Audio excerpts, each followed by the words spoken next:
Hello po and magandang araw po sa inyong lahat. So nandito tayo ngayon sa Manila Bay.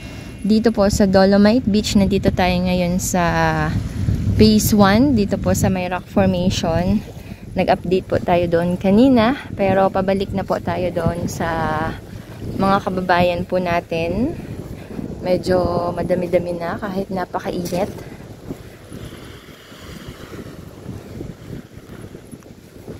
Malinis po yung Dolomite Beach dito po sa may buhangin na area, pero dito sa may dagat marami po tayong mga nakikitang mga palutang-lutang na mga basura.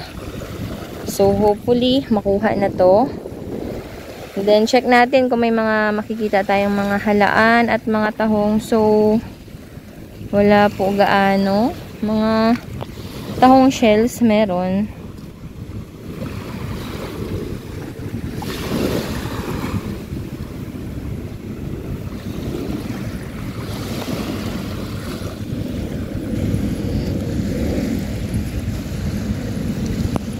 So dito tayo maglakad sa may gitnang area kasi malinis dito.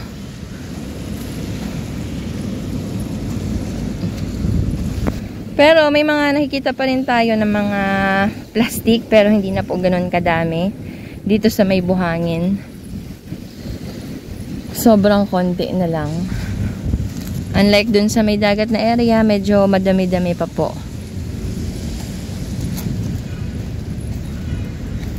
Medyo malalim din dito. Ayan kasi kapag, ayun malalim. Malalim dito kasi kapag may bagyo and at pumapasok dito yung dagat. Dito umaabot dito yung dagat.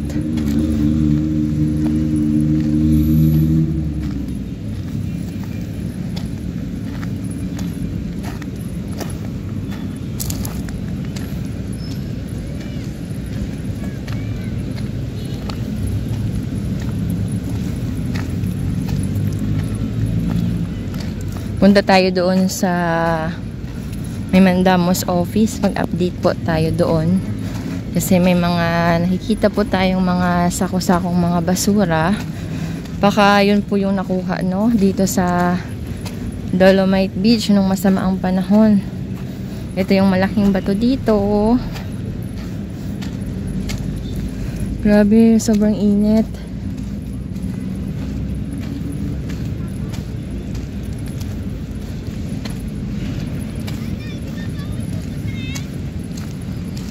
Ayan yung mga kababayan natin. Nandito sila sa may beach umbrella. Kasi napakainit. And ay, nagsisimula na palang magtanim, no? Dito sa malapit sa may CR. Sobrang init. Check natin dito yung dagat. Marami pa rin dito mga palutang-lutang na mga basura.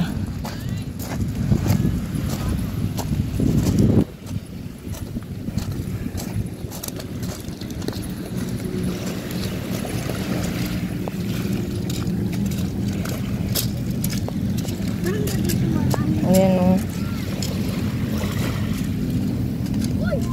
medyo malabo yung dagat dito. Unlike doon sa may rock formation, medyo malinaw na ng konti. Pero dito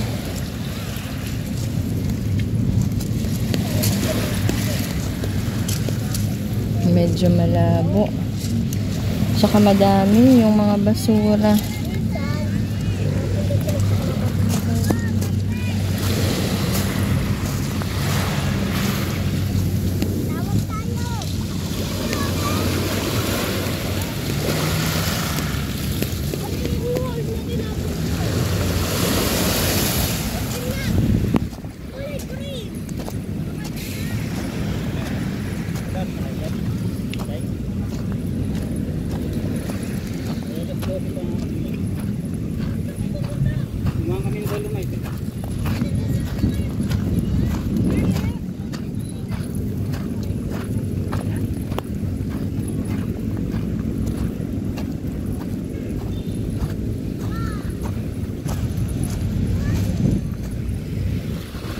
Dito madami, hindi pa nakukuha. Ang daming mga plastic. Ayan yung Mandamos office. Tapos, ito, check muna natin dito mga napadpad na mga basura. Ang dami. Kung saan kaya galing tong mga sandamakmak na mga basura, no? Na napadpad dito sa Manila Bay.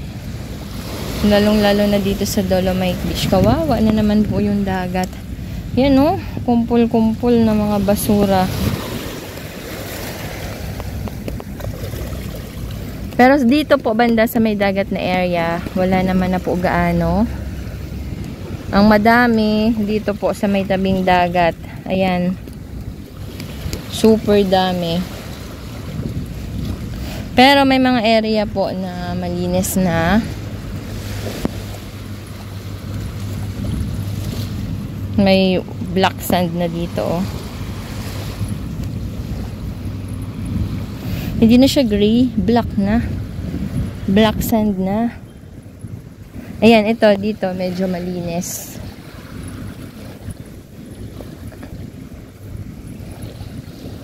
Pero ayan, may mga nadadaanan pa rin tayo na may mga basura pa rin talaga.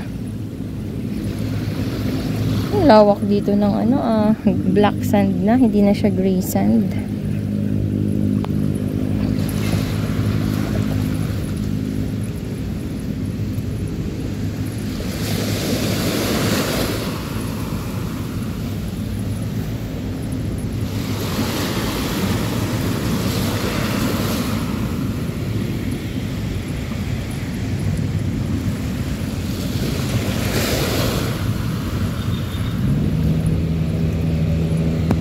Pero dito, ayan, malinis naman.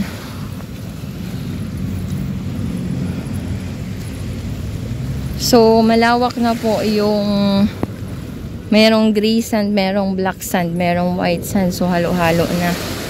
Doon sa dinaanan natin kanina, medyo malawak yung black sand doon. Ito naman, gray sand na.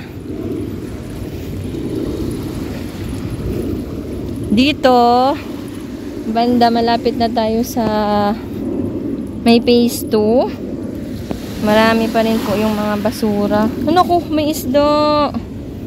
Patay na, kawawa naman.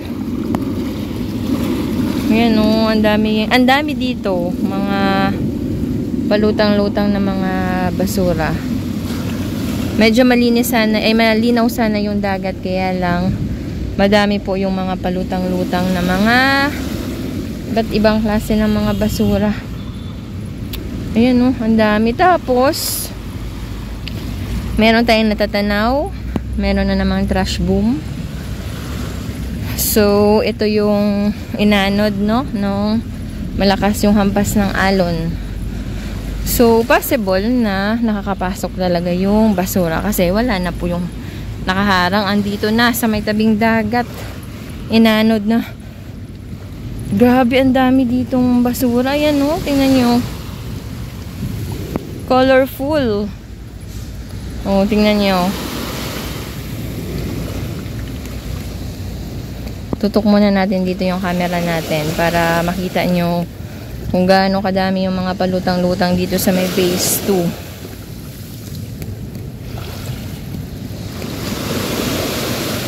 2. Maalon ngayon. Medyo mahirap pa itong kunin yung mga basura kasi maalon pa. Yan mo, tingnan nyo, napakadami.